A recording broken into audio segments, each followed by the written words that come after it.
မင်္ဂလာပါအားလုံးကျမ်းမာချမ်းသာကြမယ်လို့ကျွန်တော်ယုံကြည်ပါတယ်ဒီနေ့ကျွန်တော်တို့ဖျားသခင်ရဲ့နှုတ်ကပတ်တော်ကိုကျွန်တော်ပြန်လဲလေ့လာရမှာဖြစ်တယ်အဲ့ဒီအတွက်ကြောင့်ကျွန်တော်ဖျားရှင်ကိုအထူးပဲကျေးဇူးတင်ရှိတယ်ကျွန်တော်ဒီနေ့ကျွန်တော်လေ့လာသွားမယ်အကြောင်းရဲ့ကောင်းစဉ်တော့ပါလဲဆိုတော့အရာခတ်သိမ်းကိုဖျားသခင်ရဲ့ဘုန်းတော်အတွက်ဆိုတဲ့ကောင်းစဉ်ကိုကျွန်တော်ကျမ်းစာလေ့လာပြီးတော့ကျွန်တော် study လုပ်သွားမှာဖြစ်တယ်ကိုရိန္သုဩဝါဒစာတအုပ်လုံး၌တာမကဓမ္မဟောင်းကျမ်းနဲ့ဓမ္မသစ်ကျမ်းတစ်လျှောက်လုံးမှာအဓိကအကြောင်းအရာတစ်ခုကျွန်တော်ဆက်တိုက်ကျွန်တော်တွေ့ရှိရတယ်။ဘာကြောင့်လဲပတ်သက်ပြီးတော့ကျွန်တော်တွေ့ရလဲဆိုတော့ကောင်းမှုနဲ့မကောင်းမှုအဲ့ဒီအကြားမှာဖြစ်ပွားနေတော့ပြိပကနော်အဲ့ဒါဘာလဲဆိုတော့စာတန်ဒီမိမိကိုယ်တိုင်ဘုံအသေးရရှိလို့တဲ့ဆန္ဒကြောင့်ဒီကိစ္စတွေဖြစ်တာကျွန်တော်တွေ့ရတယ်။ဒါပေမဲ့ခရိယတက်တာကြီးအနှစ်သာရဟာပါလဲဆိုတော့ဘုရားသခင်ကိုဘုန်းတော်ထင်ရှားစေခြင်းဖြစ်တယ်။အဲ့ဒါအဓိကအချက်ဖြစ်တယ်။အမှန်တကယ်ပြောရမယ်ဆိုရင်ကျွန်တော်ဒီဗျာဒိတ်အခန်းကြီး14အငယ်19မှာတွေ့ရှိရတဲ့အချက်နဲ့ပတ်သက်ပြီးတော့ကျွန်တော်ဒီမှာဖတ်ရမယ်ဆိုရင်ဘုရားသခင်ကိုကြောက်ရွံ့၍ဘုန်းတော်ချီးမွမ်းကြလော့ဟုဆိုထားတယ်။ခရိယာတက်တာ၏အနှစ်သာရဟာပါလဲဆိုတော့ကျွန်တော်ဒီစွမ်းရည်အရေးချင်းတော့မဟုတ်ကြီးမြတ်မှုမဟုတ်ပါ။အဲ့ဒါလုံးဝမဟုတ်ဘူး။ကျွန်တော်တို့ကိုကဲတင်ရန်ဘုရားသခင်ကစတင်လှုပ်ဆောင်မှုသာဖြစ်တယ်ကျွန်ုပ်ထံလက်ကမ်းပေးတော်မူသူမှာဘုရားသခင်ဖြစ်သည်ခရစ်တော်အဖင်ကျွန်ုပ်၏အဖြစ်ကိုခွင့်လွှတ်တော်မူသူမှာလည်းဘုရားသခင်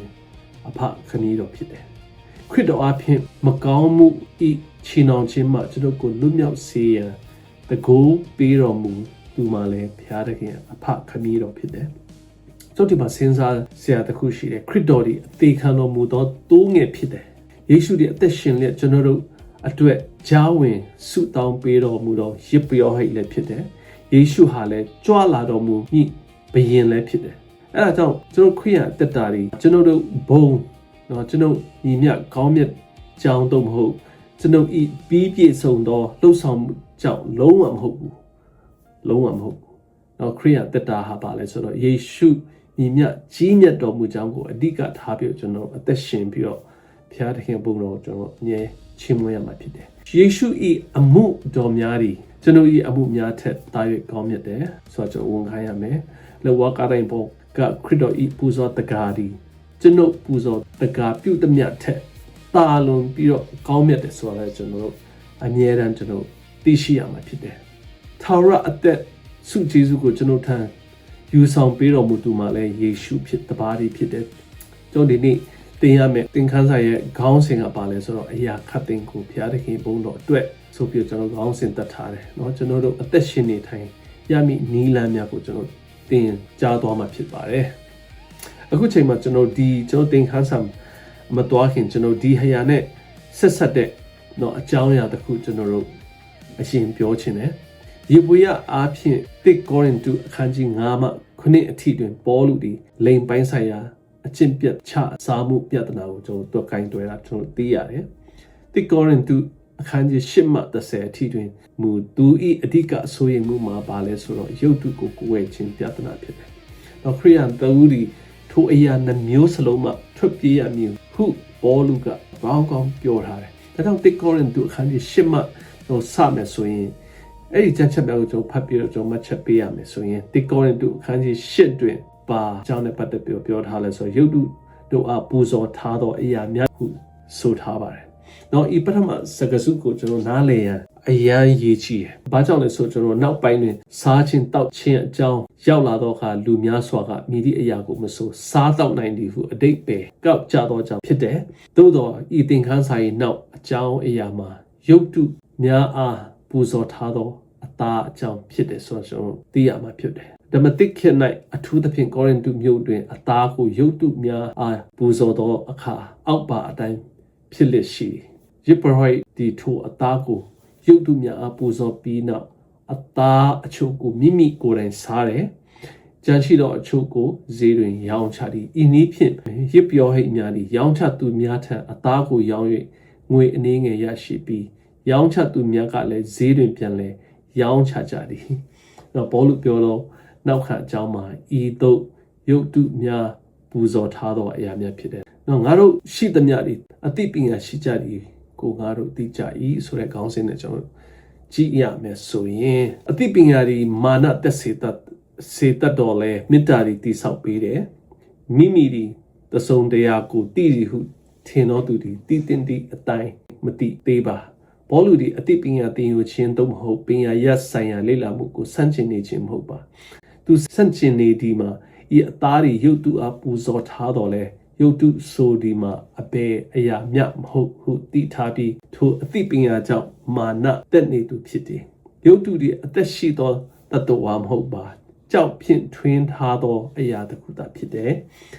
အသက်ရှင်သောပုဂ္ဂိုလ်တတ္တဝါသို့မဟုတ်အသက်ရှင်သောဘုရားမဟုတ်ပါထိုသူဒီရုပ်တုကိုကိုးကွယ်ခြင်းအမိုက်မဲမှုအကျိုးမဲ့မှုနဲ့ရုပ်တုဒီဘာမျှမတတ်နိုင်ကြောင်းသိထားသူဖြစ်တယ်အခန်းငယ်၄မှာကျွန်တော်ကြည့်မယ်ဆိုရင်ထို့ကြောင့်ရုပ်တု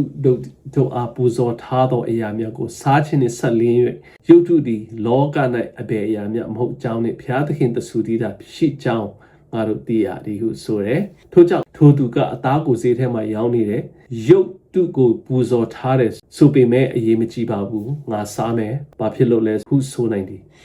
ဤအရာတွင်ပေါ်လူသည်ကျမ်းမာရေးအကြောင်းပြောနေခြင်းမဟုတ်ဘူးရုပ်တုများပူဇော်ထားသောအသားအကြောင်းပြောနေခြင်းဖြစ်တယ်ဆိုတာကျွန်တော်ဒီမှာသိရတယ်ဒါကြောင့်အခန်းငယ်တွင်ကျွန်တော်ကြည့်မယ်ဆိုရင်ကောင်းကင်ပေါ်၌ဖြစ်စေမြေကြီးပေါ်၌ဖြစ်စေဘုရားဟုခေါ်ဝေါ်သောအရာများရှိ၍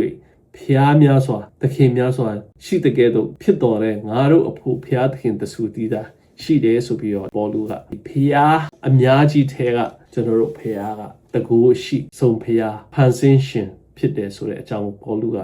ရည်ညွှန်းပြီးတော့ပြောကြားခြင်းဖြစ်တယ်ဤရုပ်တုများတွေဘာမျှမဟုတ်အသက်မရှိသောအရာများဖြစ်ကြောင်းသင်သိထားသည်ထို့ကြောင့်သင်ဆန္ဒရှိတဲ့ရုပ်တုအားပူဇော်ထားပြီးဈေးတွင်ရောင်းသောအသားကိုစားနိုင်သည်ဟူသည်ပေါ်လူဤဆင်ခြင်ချက်ဖြစ်တယ်။ဘာဖြစ်လို့မစားရမှာလဲဆိုပြီးတော့တချို့ကပြောတာပဲတချို့ကတော့မစားရဘူး။ဘာဖြစ်လို့ဆိုတော့ရုပ်တုစင်တုကိုကိုးကွယ်ထားတဲ့နော်အဲ့ဒီရှေ့မှာနှက်တင်ထားတဲ့အသားတွေသမင်းတွေဆိုတော့အဲ့ဒါတွေမစားတင်ကြောင်ပြောတဲ့အခါပေါ်လူကဒီရုပ်တုစင်တုတွေဆိုတာဘာမှကြားချင်းအနာရှိရက်နဲ့မကြားဘူးမျက်စိရှိရက်နဲ့မမြင်ရဘူးပြီးတော့ပါးစပ်ရှိရက်နဲ့ဘာမှမပြောတတ်တဲ့အရာတော့ဒါဟာအသက်ရှိတာလည်းမဟုတ်ဘာလည်းမဟုတ်ဒီအရှိမတင်ထားတဲ့အစားအစာဘာဖြစ်လို့မစားရမှာလဲဆိုပြီးတော့နော်ပေါ်လူကအဲ့ဒါကိုသူကဆင်ခြင်သုံးသပ်ခြင်းဖြစ်တယ်သို့တော့ပေါ်လူကရုပ်တုပိမှန်ထဲသို့ဝင်၍ဘာသာခြားတို့နှင့်ပွဲစားရန်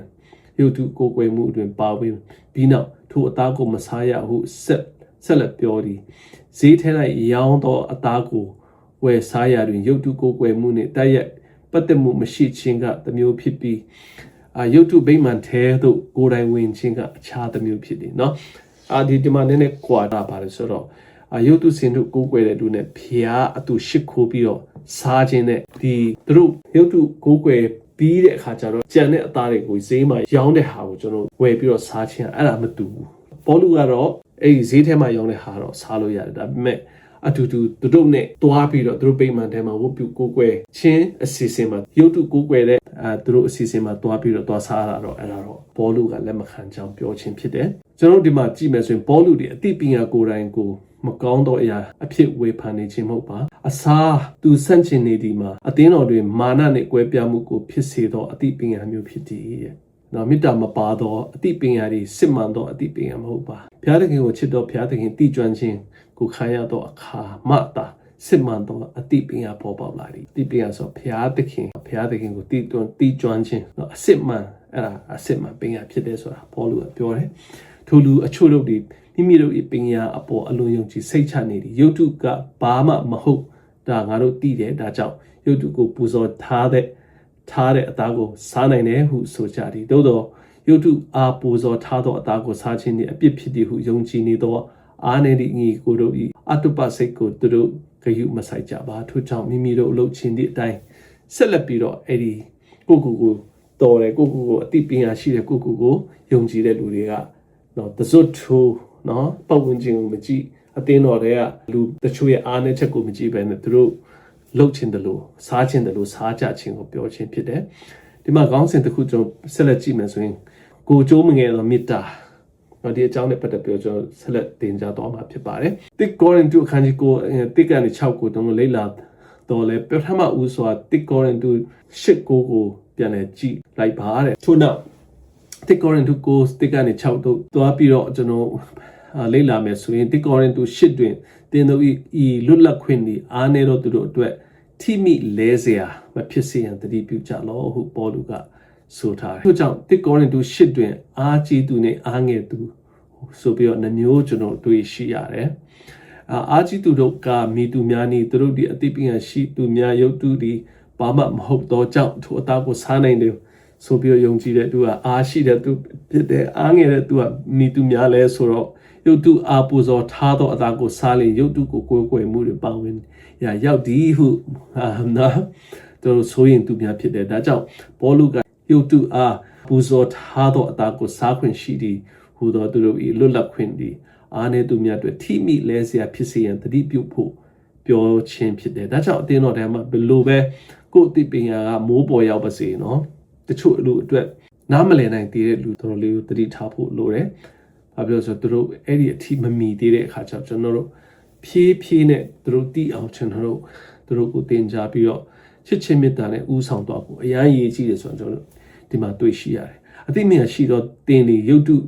ဗိမာန်ထဲ၌စားနေသည်ကိုတစုံတယောက်ကမြင်လင်အားနေသူများ၏အတုပစိတ်ဒီရုပ်တုအပူဇော်ထားသောအရာကိုစားရအားတက်လာမည်ထို့သောဖြစ်လင်ခရစ်တော်အသေးခံတော်မူခဲ့သောအားနေသည့်ညီကိုဒီတင်၏အသိပညာကြောင့်ပျက်စီးမည်ညီကိုတို့ကိုဤသို့ပြစ်မှား၍သူတို့၏အားနေသောအတုပစိတ်ကိုနာကျင်စေသောအခါခရစ်တော်ကိုပြစ်မှားရရောက်တယ်။ဒါတော့အရေးကြီးတယ်။ဘာဖြစ်လဲဆိုတော့အားနေတဲ့သူတယောက်ကဖမ်းလို့မရသေးတဲ့ဒီအဓိကအချက်လိုက်လို့မမီသေးတဲ့ဒီယုံကြည်ခြင်းမျိုးတို့ရှိသေးတယ်။ဒါကြောင့်သူတို့နဲ့ဆက်ကျင်တဲ့အပြုမှုတစ်ခုတယောက်သစုံတယောက်ကိုအားကြီးတယ်လို့ထင်တဲ့သူကလုံးမိရင်သူတို့ကြောင့်ဒီအားနေတဲ့လူဟာစိတ်ပြက်ပြီးတော့နော်သူတို့ကဝိညာဉ်ရေးမှလည်းပေါ်ရော့ပြီးတော့ဆုပ်ယုပ်သွားမဲ့အခြေအနေဖြစ်မဲ့ဆိုရင်ဒါကျွန်တော်တို့ပညာရှိတယ်ယုံကြည်ခြင်းအားကြီးတဲ့သူကငဲ့ညာပြီးတော့ကျွန်တော်တို့ဒွဲခေါ်ရမှာဖြစ်တယ်ဆိုတာဒီမှာပေါ်လူကပြောကြခြင်းဖြစ်တယ်ထို့ကြောင့်အစားအစာကြောင့်ညီကိုတို့ထိမိလဲမိဆိုရင်သူ့ကိုမလဲစေရန်ငါဒီအသားကိုနှောက်တဖန်ပဲတော့မစားတော့ပါပေါ်လူကပြောတာကြောင့်အတင်းတော်ထဲမှာလဲလူတချို့ကအသားစားခြင်းမစားခြင်းနော်တချို့ကအားကြီးတယ်မစားဘဲနေနိုင်တယ်ဒါပေမဲ့တချို့ကစားနိုင်သေးတယ်ဆိုပါစို့နော်တချို့ကအားကြီးလို့နော်အသိပညာများလို့အသားစားခြင်းကဘာမှမဖြစ်ဘူးအသားစားခြင်းကဘာမှမဖြစ်ဘူးဆိုပြီးတော့တို့ကအသိပညာတွေကျွယ်ဝတဲ့အခါကျတော့အသားကိုစားတယ်ဒါပေမဲ့တချို့ကအသားမစားခြင်းကကောင်းကင်နိုင်ငံရဲ့အကျင့်ဖြစ်တယ်ဆိုတော့ဒီလိုမျိုးယုံကြည်ခြင်းမျိုးရှိလာမယ်ဆိုရင်တင်အသားစားနေသေးတယ်ဆိုတို့တင်ကြောင့်တို့ကထိမိလဲเสียဖြစ်နိုင်တယ်အဲဒါကြောင့်ပေါလုကငါတို့အဲ့လိုထင်အသားလုံးဝမစားတော့ဘူးဆိုပြီးတော့သူ့ကိုသူထိန်းချုပ်ထားခြင်းဖြစ်တယ်ဒါပေမဲ့ပေါလုရဲ့အပြောဆိုသူ့ရဲ့လိုက်လျောညီထွေတဲ့အကျင့်တွေဟာကျွန်တော်ဒီခေတ်ကျွန်တော်အတင်းတော်များမှာတော်တော်လေးကိုအတူယူเสียကောင်းတယ်ဆိုတာကိုကျွန်တော်တွေ့ရှိရတယ်။အိန္ဒိယတွင်လည်းကျမ်းမာခြင်းအကြောင်းမဟုတ်ပဲရုပ်တုအားပူဇော်ထားသောအသားအကြောင်းဖြစ်တယ်ဆိုပြီးတော့ဒီမှာရေးထားတယ်။ဈေးမှာဝယ်ထားသောအထူအသားကိုကျွန်တော်တို့စားခြင်းကြောင့်အပြစ်ဖြစ်သည်ဟုယုံကြည်သောအားနေသည့်ညီကိုတူထိမိလဲနေဆိုရင်မစားဘဲနေခြင်းကပိုကောင်းတယ်ဆိုပြီးတော့ပေါလုကပြောခြင်းဖြစ်တယ်။အိန္ဒိယမှာတမန်တော်ပေါလုဒီကျွန်တော်တို့မူဝါဒတစ်ခုပေးထားတယ်။နော်လှုပ်ခွင့်ရှိသောအရာတချို့ရှိနိုင်တော့လဲထိုအရာများကိုလှုပ်ခြင်းကြောင့်အခြားသူများထိမိလဲเสียဖြစ်ရင်မလှုပ်ပါနဲ့ဟုပေါလုကဆိုထားတယ်။နော်ဒါကြောင့်အတင်းတော်မှာကျွန်တော်သူတစ်ပါးရဲ့အခြေအနေဝိညာဉ်ရေးရာအခြေအနေအမြင့်အနှိမ့်စဉ်းစားပြီးပြောဆိုနေထိုင်သွားလာဖို့ဆိုတာအရန်ရည်ကြီးတယ်ဆိုလိုဒီမှာအခြားသူတူ၏အကျိုးအတွက်မိမိ၏ကိုယ်ပိုင်လွတ်လပ်ခွင့်ကိုစွန့်လွတ်ရန်အစဉ်သင့်ဖြစ်ရမည်ဆိုပြီးတော့ဒီမှာရေးထားတယ်နော်ကျွန်တော်စွန့်လွတ်ရမယ်အခြားသူကိုချစ်သည့်မေတ္တာတွေမိမိသိထားသောအခွင့်အရေးထက်ပိုမိုအရေးကြီးရမည်တစုံတစ်ယောက်ကဒါဆိုတခြားလူတွေကကျွန်တော်ကိုထိန်းချုပ်တော့မလားဟုမေးနိုင်တယ်မဟုတ်ပါဘူးအခြားသူများကိုချစ်တော်ကြောင့်တင်ကိုယ်တိုင်ကိုထိန်းချုပ်ခြင်းဖြစ်တယ်ဒါထိန်းချုပ်ရမယ်အားကြီးတဲ့သူကပို့ပြီးထိန်းချုပ်ရမယ်အဲ့ဒါဆိုလိုတာနော်တချို့ကအတိပင်ကကြွယ်ဝမင်းတို့ကဒါလေးတော့မသိဘူးဒါလေးကိုနားမလည်ဘူးအဲ့လိုပြောတာပင်ကရှိရဲ့စကားမဟုတ်ဘူးဆိုတာဘောလူကပြောခြင်းဖြစ်တယ်ဘာဖြစ်လဲဆိုပင်ကရှိတဲ့လူကထိန်းချုပ်နိုင်ရမယ်အမှန်ဘလောက်ပဲတည် တေယောက်ကမဖမ်းနိုင်သေးဘူးတေယောက်ကနားမလည်နိုင်သေးဘူးဆိုတော့ထိန်းချုပ်ပြီးတော့ဒေါသကိုထိန်းချုပ်ပြီးတော့တွဲခေါ်ရမှာဖြစ်တယ်မိမိကိုယ်ကိုချစ်ဒီထက်အခြားသူများကိုပိုချစ်ရန်ဘုရားသခင်ပေးထားတော်မူတော့တမန်ကျမ်းစာမှုဝါဒဖြစ်တယ်နားလဲရမယ်ကောရိန္သုဩဝါဒစာတစ်လျှောက်တွင်ပေါလုသည်အခြားသူများကိုချစ်သောမေတ္တာကိုမြင့်တင်ထားသည်အခြားသူများအတွက်ကို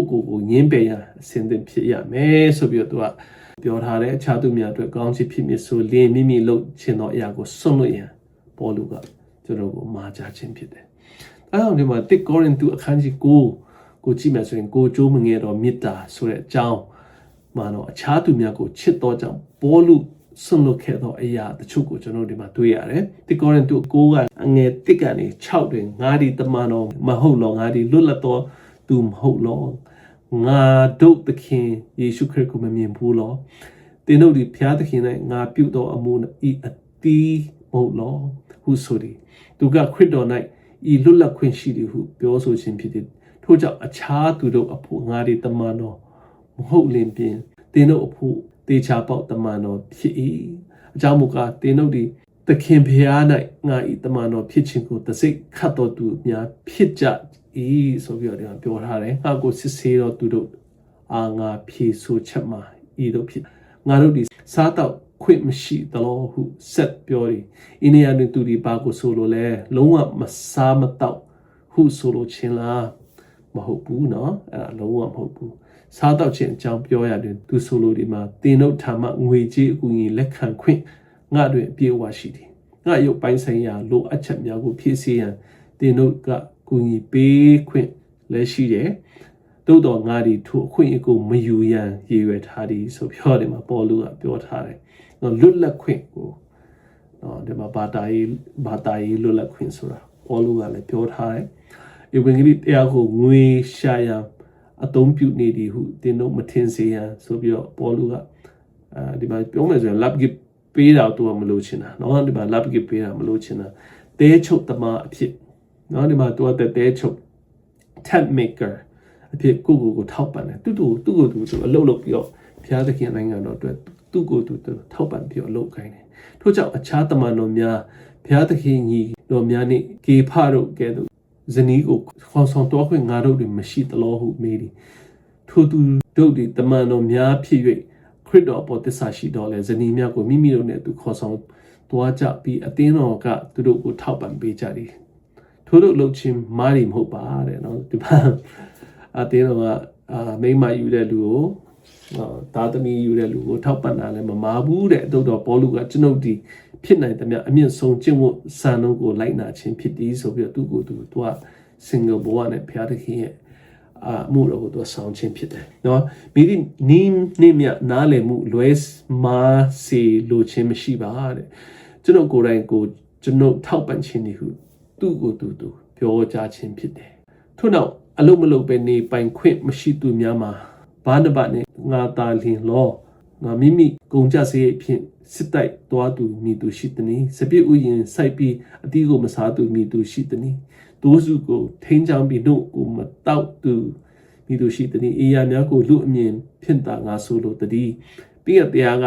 လည်းအလားတူမဆိုလိုသလော။မောရှိပြီးရတရား၌စပါးနင်းနေသောနွားပစက်ကိုမချီနှောင်ရဟုလည်းရေးထားတယ်။အိန္ဒိယပြည်ပေါ်လူဘာကိုပြောချင်တာလဲဆိုပြီးကျွန်တော်ဆက်လက်ကြည့်မယ်ဆိုရင်ပေါလုဒီမိမိလှုပ်ဆောင်တော့ဧဝံဂေလိအမှုတော်ထောက်ပံ့ခြေရယူပိုင်ခွင့်အပြည့်အဝရှိကြောင်းအလုံးခိုင်းမှာဆိုဒီမှာရှင်းလင်းပြောကြားခြင်းဖြစ်တယ်။အဲကြောင့်ဒီမှာတချို့ကဒီအကြောင်းနဲ့ပတ်သက်ပြီးတော့ဧဝံဂေလိဆရာတွေနော်ပါစတာတွေကအတင်းတော့တင်းသူတင်းသားများကထောက်ပံ့ဖို့လိုလားမလိုလားဆိုတာနော်ဒီမှာပေါလုကအတိလင်းပြောထားတယ်။မောရှိရဲ့ပင်ရတရား၌စပါးနေသောနွားပစက်ကိုမချီနှောင်ရနော်အဲဒါကြောင့်ဘုရားသခင်ရဲ့အလုပ်ကိုလုပ်တဲ့သူတွေအသက်တာကိုပေးဆက်တဲ့လူတော့ဖြစ်နိုင်တယ်မြတ်ထောက်ပံ့ဖို့ပေါလုကပြောထားတယ်အခြားတပည့်တော်များနဲ့တမန်တော်များကလည်းထောက်ပံ့မှုရရှိတယ်ဆိုပြီးတော့လည်းပေါလုကလည်းပြောထားတယ်တိုးတော့ပေါလုကမိမိအခွင့်ကိုစွန့်လွတ်ရရွေးချယ်တယ်သူ့ရဲ့ရွေးချယ်ပိုင်းခွင့်ကြောင့်သူကနော်ဒီမှာသူတပားရဲ့ထောက်ပံ့ကိုသူကလုံးဝမယူခဲ့ဘူးအဘယ်ကြောင့်နီကောရင်တုမြို့သားများကသူ့ကိုလူလိန်လူညာတူအဖြစ်အထင်မလွဲစေရန်ဖြစ်နိုင်သမျှအမြင့်ဆုံးစံနှုန်းကိုလိုက်နာလိုသောကြောင့်ဖြစ်တယ်အဲ့တော့ဒီမှာကြည့်မယ်ဆိုရင်သူ့ရဲ့အခြေအနေရနော်အတင်းသူတင်းသားများရဲ့ စိတ်သဘောထားရသူကလည်းဒီငွေကြေးတနာနော်ဒီမှာထောက်ပံ့မှုကိုမယူတာလည်းဖြစ်နိုင်တယ်။ဘာဖြစ်လို့လဲဆိုတော့တပတ်အတွက်ထိမိလဲဆရာဖြစ်ရင်ငါလုံးဝမလုပ်ဘူးဆိုတဲ့အတိုင်းကိုကျွန်တော်ဒီမှာဆက်ကြည့်မယ်ဆိုရင်ဘောလူကငွေကြေးများမယူခြင်းနော်သူတပတ်ရဲ့ထောက်ပံ့မှုမလုပ်ခြင်းဆိုတာဒီမှာပြောထားတဲ့အတိုင်းပဲကောရင်တူမြို့သားများရဲ့အမြင်ကြည်လင်ဖို့လည်းသူရဲ့အတ္တအဲ့လိုနေထိုင်ခြင်းလည်းဖြစ်နိုင်တယ်။ဒီအချိန်မှာအသင်းတော်အတွင်းသာသနာ့မှုဆောင်များကိုစနစ်တကျထောက်ပံ့သည့်အပြည့်အဝဖွံ့ဖြိုးပြီးသောစနစ်မရှိသေးသည့်ကာလလည်းဖြစ်တယ်ဆိုပြီးတော့ဒီမှာပေါ်လို့ပြောအသင်းတော်ဒီအပြည့်အဝဖွဲ့စည်းတည်ထောင်ခြင်းမရှိသေးပဲအစပြိုးအဆင့်တွင်သာရှိတဲ့အတွက်ပေါ်လို့ကအခကြေးငွေကိုမယူပဲဘုရားသခင်ရဲ့အလုံးမှာနော်ဘုရားသခင်အမှုတော်ဆောင်ရွက်တယ်ဆိုပြီးတော့သိရှိရတယ်ဒီမှာနောက်ခေါင်းစဉ်တစ်ခုဆက်ကြည့်မယ်ဆိုရင်အတိတ်မှတင်ယူခြင်းဆိုပြီးတော့ကောရိန္သုပထမဆောင်ခန်းကြီး30ခုနှစ်ကနေ7နှစ်အထိကိုကျွန်တော်ဆက်လက်ပြီးတော့ကျွန်တော်ဖတ်မယ်ဆိုရင်ကောရိန္သုပထမဆောင်30ခုနှစ်မှာကျွန်တော်စဖတ်မယ်ဆိုရင်သူတို့တချို့ကဲတော့ရုပ်တုကိုးကွယ်သူများမဖြစ်ကြနဲ့လူတို့ဒီစားတောက်ရန်ထိုင်ပြီးကစားပျော်ပါရန်ထကြဤဟုသူကရေးထားတယ်အခန်းငယ်8တွင်သူတို့အချို့ဒီလိန်ပိုင်းဆိုင်ရာအကျင့်ပြချစားကဲတော့ငါတို့မပြုတ်ကြနဲ့ထိုအကျင့်ကြောင့်တရက်တီးတွင်လူ2000 3000တေကြ၏ဟုဆိုပါတယ်ထို့ကြောင့်ခရစ်တော်ကိုမစုံစမ်းရန်နှင့်ညီညွတ်ခြင်းမရှိရန်ပေါလုကပြောတယ်ပေါလုဒီရှေးဣတိလလူမျိုးများအပြစ်များဖြစ်သောရုပ်တုကိုးကွယ်မှုလိန်ပိုင်းဆိုင်ရာအကျင့်ပြတ်မှုအပျော်ပါး၌လွန်စွာနှိမ့်မြုပ်မှုနှင့်အဆက်မပြတ်ညီညွတ်မှုတို့ကိုဖော်ပြထားခြင်းဖြစ်တယ်။နော်အဲ့ဒီခေတ်မှာလည်းစပြီးတော့ဖြစ်လာဣတိလလူမျိုးများရဲ့သူတို့ရဲ့ပြဿနာဒီနေရာမှာလည်းဆက်ရောက်လာတယ်သူကခရိယန်အသင်းတော်များသူတို့ဘိုးဘေးများသမိုင်းကိုကြည့်ပါသူတို့ဒီရုပ်တုကိုကိုးကွယ်မှုနဲ့လိန်ပိုင်းဆိုင်ရာအကျင့်ပြတ်မှုကြောင့်ကြရှုံးခဲ့တယ်ဆိုတာဘောလူကဒီမှာဆက်ပြီးတော့သတိပေးထားခြင်းဖြစ်တယ်အထူးအပြင်အမြဲညှို့ကတိုင်တန်းနေကြတယ်နော်အပြစ်များကသူတို့ကိုပျက်စီးစေတယ်သူတို့ကိုလည်းမပျက်စီးစေနဲ့ဟုဆိုတယ်ယနေ့ကျွန်တော်တို့ဒေတန်တရအသင်းတော်နဲ့ကျွန်တော်တို့ဤကိုပိုင်အသက်တာတွင်ဤအချက်ကိုအသုံးချလိုသည်တင်းအသက်တာနဲ့ရုပ်တုတစ်ခုခုရှိသလားရုပ်တုစင်တုတစ်ခုခုเนาะကျွန်တော်ကိုယ်ကိုယ်နဲ့ရုပ်တုဆိုတာကိုယ့်ရဲ့အားနည်းချက်တစ်ခုเนาะဘုရားသခင်ရဲ့တမန်တရားနဲ့မသက်ဆိုင်တဲ့အရာချိုးဖောက်တဲ့အရာကိုယ်ပါအကျင့်တစ်ခုခုရှိအဲ့ဒါကိုယ့်ရဲ့ရုပ်တုဘာဖြစ်လို့လဲအဲ့ဒါကိုဆွဲလာနေခြင်းဟာကိုယ့်ရုပ်တုတစ်ခုခုရှိသလားဆိုပြီးတော့ဒီမှာပေါ်လို့ပြောတယ်သူရုပ်တုဒီဖြောဖြေးဖြစ်နိုင်တယ်တဲ့အင်တာနက်နဲ့တင်ကြည့်ရှုနေတော့အရာများဖြစ်နိုင်တယ်အားကစားဖြစ်နိုင်တယ်Facebook ဖြစ်နိုင်တယ် Instagram ဖြစ်နိုင်တယ် YouTube ဖြစ်နိုင်တယ်အားကစားကြည့်ရနိုင်ပေါင်းများစွာအသုံးချတော့လဲတမန်ကျန်းစာဖတ်တဲ့အခါကျတော့အချိန်နည်းရင်10မိနစ်ဖတ်ရင်အိပ်ပျော်တဲ့သူတွေရှိတယ်နောက်ထို့ရုပ်တုတွေလိန်ပိုင်းဆိုင်ရာတွင်စိတ်ကူးရည်မှုများလည်းဖြစ်နိုင်တဲ့ကဲတော့ညင်းညူခြင်းတိုင်တန်းခြင်းနဲ့ဝေဖန်ခြင်းပင်ဖြစ်သည်ဆိုပြီးတော့ပေါလုကပြောကြတယ်เนาะအဲ့ဒီအချိန်မှာအဲ့ဒီပြဿနာတွေတော်တော်များတယ်เนาะသူတို့ကခရိယန်ဆိုပြီးတော့သူတို့ပြောင်းလဲလာပြီမဲ့သူတို့ရဲ့အဲ့ဒီအကျင့်ဟောင်းနေတာเนาะအတင်းတော်တဲ့ပြန်ဝင်လာတင်းအုပ်ဆရာညင်းညူတာဝေဖန်တာနဲ့တိုင်တန်းတာကဘယ်လိုလုပ်ရုပ်တုဖြစ်နိုင်မလဲဟုမေးနိုင်တယ်လူအချို့တို့ဒီအတင်းတော်ပြဿနာများကိုသာဆွဲမြဲအာယုံစိုက်ပြီးအတင်းတော်ကိုဝေဖန်ခြင်းနဲ့ရုပ်တုတပါးဖြစ်တယ်เนาะအဲ့ကြောင့်အတင်းတော်ဆိုကျွန်တော်ဝေဖန်ဆရာမလို့ဘူးဘုရားသခင်ကသူ့ဟာသူအလုပ်လုပ်သွားမယ်ကျွန်တော်အတင်းတော်ထဲမှာပဲဖြစ်ဖြစ်ကျွန်တော်အဖွဲ့အစည်းထဲမှာပဲဖြစ်ဖြစ်เนาะကျွန်တော်မလို့ချင်တာတွေပြီးတော့ကျွန်တော်စိတ်နဲ့မကိုက်ညီတဲ့အရာတွေရှိနိုင်တယ်ဒါပေမဲ့အဲ့ဒါတွေကျွန်တော်တို့ဒီမှာပေါ်လူကပြောတဲ့အတိုင်းပဲကျွန်တော်တို့ဟာကျွန်တော်စိတ်ရှိရမယ်တီးခံရမယ်ဆိုတာအဲ့ဒါတော့ကျွန်တော်ဘယ်လောက်ကိုမှသူများကိုဝေဖန်နိုင်တယ်ဆိုတော့အချို့အနေဖြင့်ကျွန်တော်ပြောမယ်ဆိုရင်ကိုမှသူများထက်အမြင်အသိပညာများလို့ဒါမှမဟုတ်ရင်ကျွန်တော်တို့ဝင်ရေးရမှာကျွန်တော်တို့ပို့ပြီးတော့အားများလို့ကျွန်တော်သူများကိုဝေဖန်နိုင်တာဖြစ်နိုင်တယ်အဲကြောင့်ဘောလူကပြောထားလဲဆိုတော့အဲ့ဓာတွေကိုဝေဖန်မနေနဲ့เนาะခင်ဗျားတကယ်တမ်းအားကြီးတယ်တကယ်တမ်းဝိညာဉ်အားကြီးတဲ့သူတယောက်ဖြစ်ရင်เนาะဒါတွေကိုဝေဖန်ဆံမလို့ဘူးဆိုပြီးတော့ဘောလူကပြောချခြင်းဖြစ်တယ် The Ministry of Healing Sound အခြားသူများ၌မကောင်းမှုကိုရှာဖွေခြင်းနဲ့ရှာဖွေသူတို့အတွင်း၌မကောင်းမှုကိုဖြစ်ပေါ်စေသည်ဆိုအဲ့ဒါတော့ကောင်းတဲ့အချက်เนาะသူများရဲ့မကောင်းမှုကိုရှာဖွေခြင်းဟာကိုအထဲတွင်မကောင်းမှုတစ်ခုဖြစ်စေနိုင်တဲ့အရာတစ်ခုဖြစ်နိုင်တယ်။ဒါကြောင့်သူများမကောင်းကျိုး မကောင်းတဲ့အရာကိုကျွန်တော်ရှာဖွေမယ်ဆိုရင်ကိုယ့်အထဲမှာလည်းမကောင်းမှုစတင်အကောင့်ထဲပေါ်နေတယ်ဆိုတော့ကျွန်တော်သိရမယ်နော်အခြားသူများလည်းမကောင်းမှုရှာဖွေသူတို့အတိုင်းနိုင်မကောင်းမှုကိုဖြစ်စေနိုင်တယ်ဒါကြောင့်ကျွန်တော်ဒီကောင်းမှုသူများကိုပြောခြင်းနော်သူများကိုဝေဖန်မှုကိုကျွန်တော်ရပ်တန့်ရက်ရမယ်ဘာဖြစ်လို့ဆိုတော့ကိုယ့်ရဲ့ဝိညာဉ်ကိုကိုယ့်ရဲ့အသိပညာကိုယ့်ရဲ့ဝိညာဉ်ကိုကျွန်တော်ထိန်းချုပ်တဲ့အနေနဲ့သူများဝေဖန်စရာမလိုဘူးဆိုတာပေါလုကပြောထားတယ်တမန်တော်ပေါလုကကောရိန္သုအသင်းတော်ကိုတာမကယနေ့တင်နေ့ကျွန်တော်ယနေ့အသင်းတော်ကိုပါရုပ်တုကိုယ်ွယ်မှုကိုရှောင်ကြည်ပါအချင်းပြတ်မှုမှထွက်ပြေးပါကိုယ်အလိုဆန္ဒဖြစ်စီအတွက်သာနော်အသက်မရှင်ပဲခရစ်တော်အတွက်ကိုညင်းပယ်တော့အသက်တာနဲ့အသက်ရှင်ပါသူများကိုဝေဖန်တာဆိုတာလေကိုယ့်ရဲ့ satisfaction ကိုယ့်ရဲ့ဘယ်လိုပြောမလဲ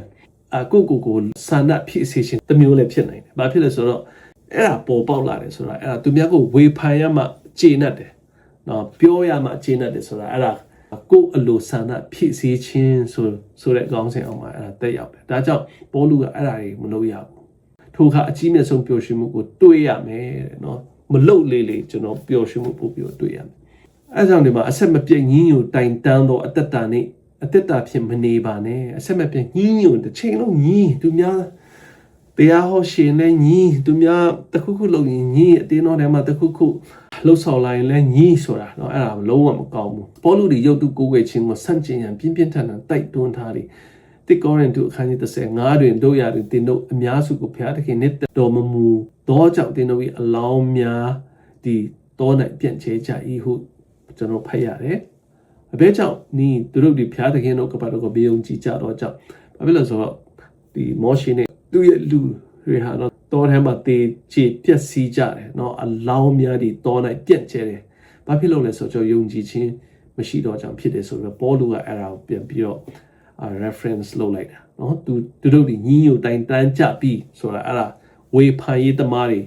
เนาะအဲ့ဒါတော့သူများဝေဖန်တာနဲ့ကိုစီမှာအားနေချက်တွေကိုဝေဖန်သမျှကိုထဲမှာပြန်ဝင်လာတဲ့အခါကျတော့အဲ့ဒါတောထဲကဣတိလလူမျိုးတွေလည်းတေချေဖြစ်စီသွားကြတယ်အဲ့ဒါကြောင့်ကျွန်တော်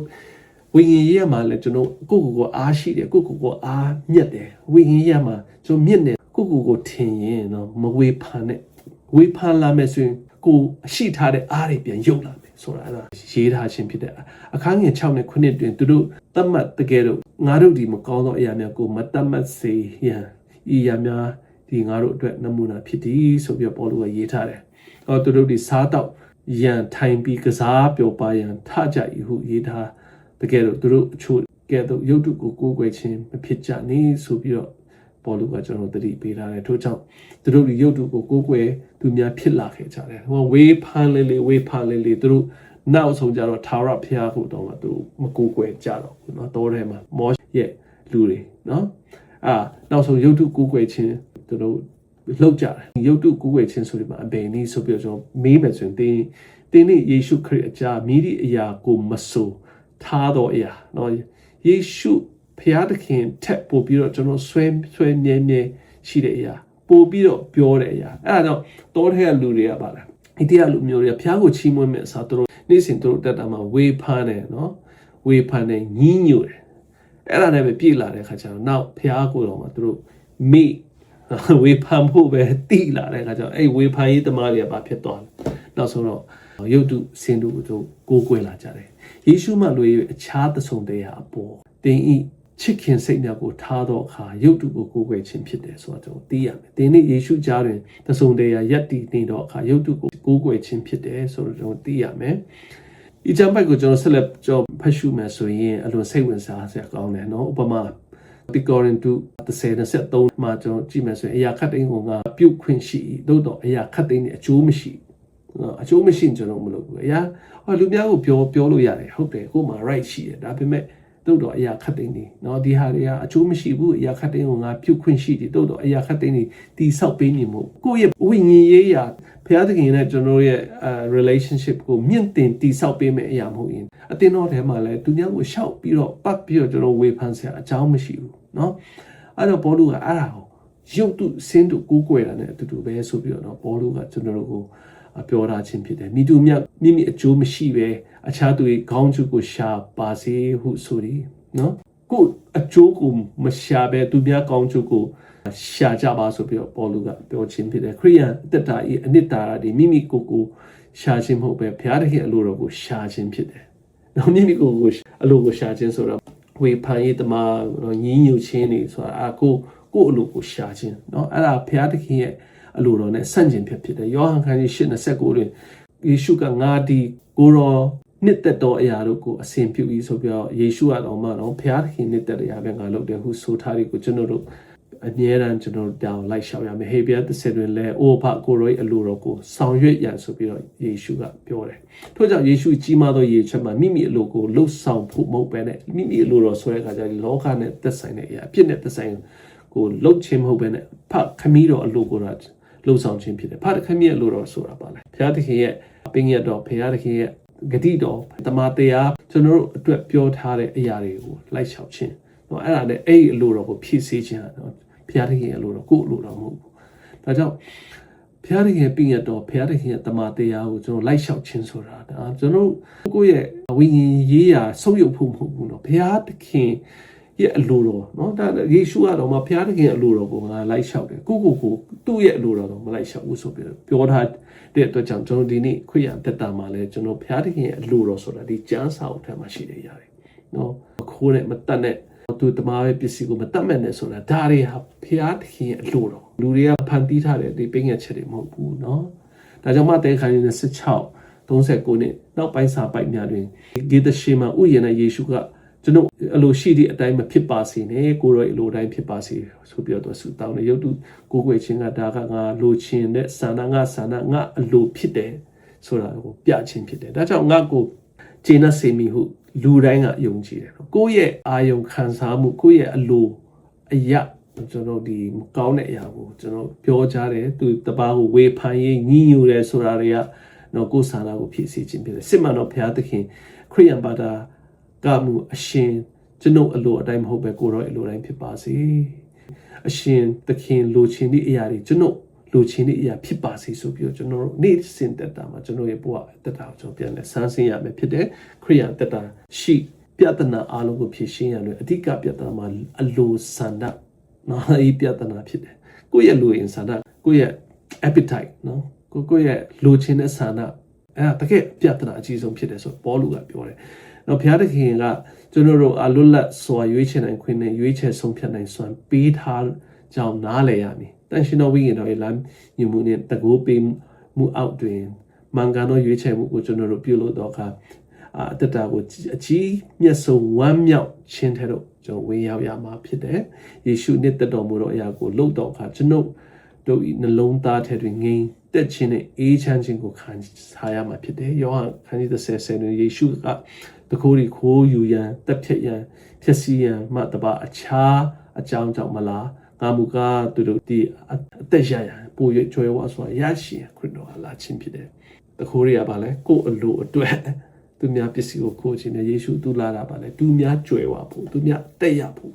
့တော့ခရစ်တော်ကကျွန်တော်အတွက်လာခြင်းဖြစ်တယ်ထို့ကြောင့်ယုတ်တုကိုကိုယ်ွယ်ခြင်းကိုဆန့်ကျင်တတိပေးထားရတဲ့အစားထိုးခြင်းကိုကျွန်တော်ခေါ်လို့ဒီဆန့်ကျင်ခြင်းယုတ်တုကိုယ်ွယ်ခြင်းကိုယ်အလိုဆန္ဒကိုဆန့်ကျင်ခြင်းဆိုတာကျွန်တော်ရဲ့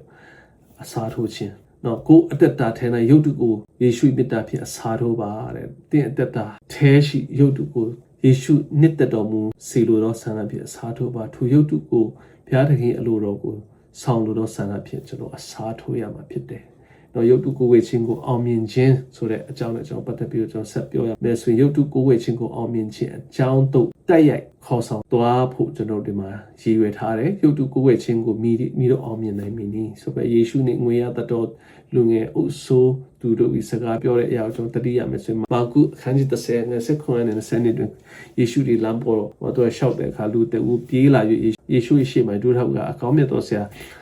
ာကျွန်တော်ထာဝရဘုရားကိုအမွေခံရဘာလို့ရမလဲဟုတ်ယေရှုရဲ့ရှေ့မှာပြောတဲ့အခါယေရှုကငါကိုဘာကြောင့်ကောင်းမြတ်တယ်လို့ပြောတယ်လေတော့ဘုရားသခင်တပါးရီတာကောင်းမြတ်ပါတယ်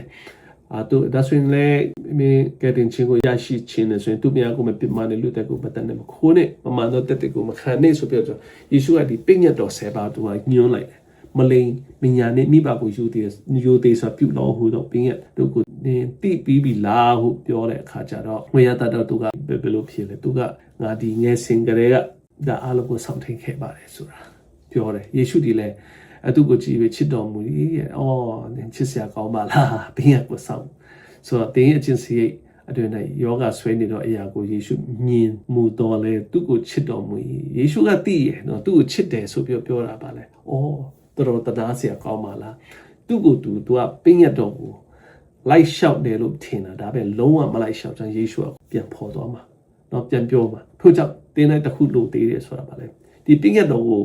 တင်းကဆောက်ရှောက်တာမပြည့်စုံဘူးဆိုတာပြောချင်တာဖြစ်တယ်နော်တွားယူတင်းပိုင်ဆိုင်တဲ့မြတ်ကိုရောင်းပြီးဆင်းရဲသားများကိုပေးပ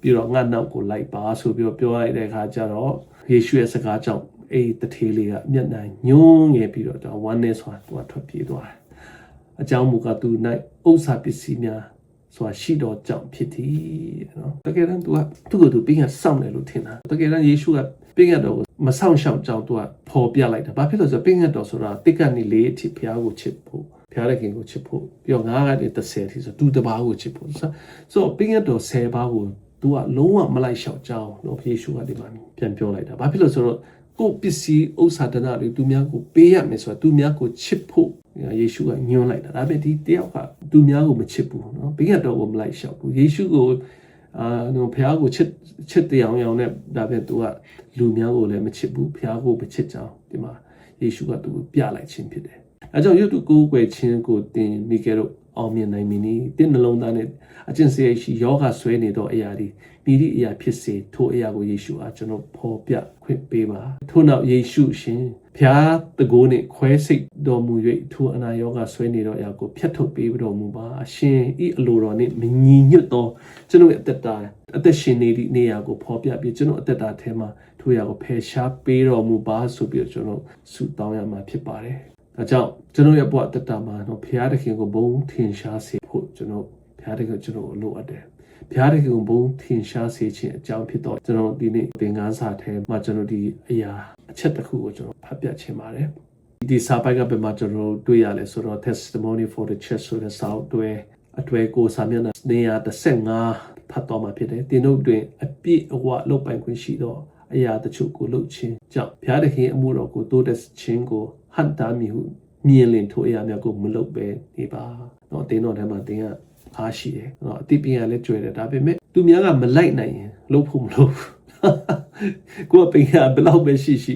ကိုတွေးခေါ်တာတကယ် Elon Musk ရဲ့ company ကိုတော့မှကျွန်တော်ဥဆောင်နိုင်မဲ့အရေးချင်းရှိညာရှိတော်လဲနော်ဒီကျွန်တော်အတင်းတော်ထဲမှာသူများမလိုက်နိုင်တဲ့အရာကိုရှောက်ပြီးတော့လုပ်ဆရာမလို့တမန်တရားကိုအခြားသူတို့၏စိတ်နှလုံးကလက်မခံနိုင်အောင်ပိတ်ဆို့စေမိသည့်အရာကိုမလုပ်ကြပါနဲ့အရာခတ်သိမ်းနေပြုတ်ခွင့်ရှိတော့လဲအရာခတ်သိမ်းနေအကျိုးရှိသည်မဟုတ်လေနော်ဟုတ်ပါတယ်တင်းမှာ right ရှိတယ်တင်းမှာလုပ်နိုင်တယ်ဒါပေမဲ့သူများအတွက်အကျိုးမရှိတာလုပ်ဆရာမလို့နော်အဲဒီအကြောင်းကိုသင်စဉ်းစားကြည့်စေလိုတယ်ကျွန်တော်တို့သင်ခန်းစာမှာတော့ဘုရားသခင်ကိုဘုံထင်ရှားစေခြင်းဖြစ်တယ်ကျွန်တော်တို့နဲ့ဘုရားသခင်ကြားတွင်ရုပ်တုတစ်ခုမျှမထားရန်ကျွန်တော်တို့ဒီမှာ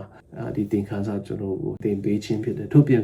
်ခရိယန်လွတ်လပ်ခွင့်ကြောင့်အချို့အရာများကိုကျွန်တော်တို့လုတ်ပိုင်ခွင့်ရှိတော့လေထို့သောလုတ်ချင်းကြောင့်အခြားသူများစိတ်ထိကြိုက်နိုင်တယ်เนาะအဲ့ဒါအရေးကြီးတယ်နော်ဘုရားသခင်ကိုဘုံမထင်ရှားစေဘူးသူများကိုစိတ်ထိခိုက်တယ်ဆိုတာဘုရားသခင်ရဲ့ဘုံတော့မထင်ရှားဘူးเนาะအဲ့ဒါပိုအရေးကြီးတယ်ကိုတင်းတော်ကအယမ်းမှန်တယ်ဆိုပြီးတော့သူများကိုအမြဲတမ်းတိုက်ခိုက်နေတာတော့သူများကိုစောင်းပြီးတော့ပြောနေတာဆိုတာလေဒါသူဘုရားသခင်ရဲ့ဘုံတော့ထင်ရှားစေခြင်းမဟုတ်ဘူးเนาะအဲ့ဒါကြောင့်ကိုဟာဘလောက်ပဲမှန်မယ်เนาะသူများမမှန်ဘူးဆိုပြီးတော့ဝေဖန်နေတာလည်းမကောင်းဘူးเนาะဒါကြောင့်ကျွန်တော်ဒီနေ့ဘုရားသခင်ရဲ့အရှိမကျွန်တော်မကောင်းဘူးဒါပေမဲ့ဘုရားသခင်ရဲ့ချစ်ခြင်းဘုရားသခင်မေတ္တာတော်ဟာလူတိုင်းအတွက်အများအားကြွယ်ဝတယ်ယုံကြည်သူအတွက်အများအားဘုရားသခင်ရဲ့ချစ်ခြင်းမေတ္တာဘုရားသခင်ရဲ့ဒီဂရုဏာတော်ဟာအများအားကျွန်တော်လုံလောက်တယ်ဒါကြောင့်ဒီနေ့ခင်ဗျားမှာဒီပြဿနာတစ်ခုခုเนาะဒီသင်္ကန်းစာထဲမှာရှိတဲ့ပြဿနာတစ်ခုခုသိမှကြုံတွေ့ရမယ်ဆိုရင်ဘုရားသခင်မှာအနန္တပါအိုဖကျွန်တော်သူများကိုအထင်သေးတယ်သူများမလုံနိုင်တဲ့အရာကိုဝေဖန်နေမိတယ်နော်သူများကိုအားမလို့အားမရအမြဲတမ်းဖြစ်တယ်အတင်းတော်ထဲမှာသူများလုပ်တာတွေကျွန်တော်မကြိုက်ဘူးနော်အမြဲတမ်းညင်းညိုတဲ့ဝေဖန်တဲ့အဲ့ဒါတွေဟာဆက်လက်ပြီးတော့လုပ်နေမယ်ဆိုရင်နော်ဤသေးလလူမျိုးတွေမောရှိကိုအမြဲတမ်းညင်းညိုနေတယ်အမြဲတမ်းဝေဖန်နေတဲ့အတွက်ကြောင့်နောက်ဆုံးမှအဲ့ဒီအရာတွေကသူတို့ထဲမှာဝင်လာတယ်တန်ရှင်တော်ဝိညာဉ်တော်ဝင်မလာပဲနဲ့အဲ့ဒီမကောင်းတဲ့ဝေဖန်မှုတွေသူတို့ထဲမှာဝင်လာတဲ့အခါကျတော့တော်ထဲမှာသူတို့ကတေးတော်ထဲမှာတင်းချိုင်းဖြစ်သွားကျွန်တော်ဘဝတက်တာမှာနော်ဒီမှာကိုစုံစမ်း စစ်ဆေးပြီးတော့နော်ကို့မှာဘာအားနေချက်ရှိလဲကို့မှာဘာအားတာချက်ရှိလဲသူများနဲ့ကျွန်တော်ပေါင်းဖော်တဲ့နေရာမှာလဲသူများအတွက်ဘာထိမိလဲဆရာဖြစ်တယ်ဆိုစဉ်းစားပြီးတော့ကျွန်တော်ဒီနေ့သင်ခန်းစာမှာကျွန်တော်တို့ကိုပြောသွားတဲ့အတိုင်းပဲအရာခတ်တင်ကိုဘုရားသခင်ဘုန်းတော်အတွက်ကျွန်တော်တို့ထင်ရှားစေရမယ်ကျွန်တော်အသက်တာဘုရားသခင်ဘုန်းတော်ထင်ရှားဖို့ဖြစ်ပါစေဆိုပြီးတော့ကျွန်တော်ဒီရနေကျွန်တော်ရပ်တန့်ပြီးတော့ကျွန်တော်ဒီသင်ခန်းစာကိုအဆုံးသတ်ချင်ပါတယ်အားလုံးပေါ်ဘုရားသခင်ကောင်းချီးလေးချပေးပါစေ